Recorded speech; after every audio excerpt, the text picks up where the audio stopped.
çoktan, izi kaldı kalpte, camımın damlasında. Duruyormuş orada, sanki bir düşmancasına.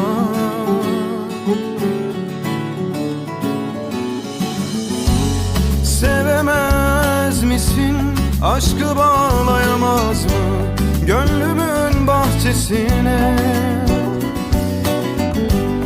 Kanadım kırıldı bak, yağmurum ol ya yüzüme. Tükendim çok, yaraları açan, dağılmıyor içimdeki duman.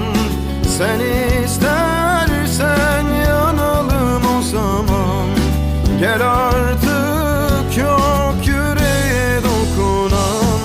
Tükendim çok, yaraları açan, dağılmıyor içimdeki duman.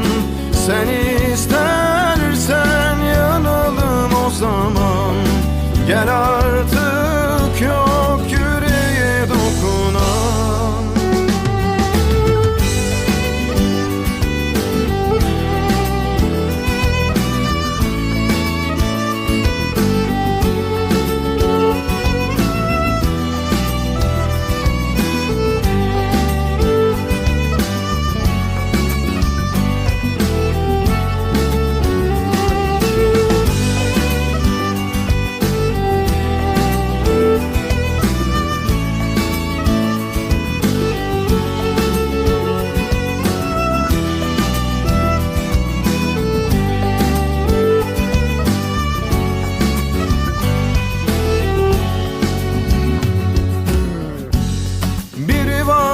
Çoktan, izi kaldı kalpte, camımın damlasında.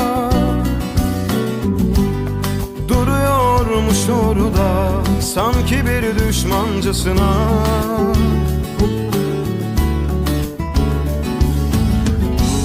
Sevemez misin, aşkı bağlayamaz mı gönlümün bahçesine?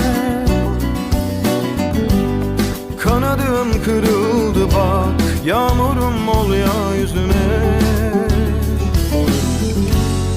Tükendim çok, yaraları açan, dağılmıyor içimdeki duman. Sen istersen yanalım o zaman, gel artık yok yüreğe dokunan.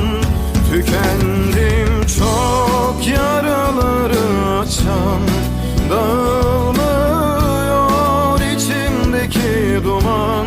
Sen istersen yanalım o zaman, gel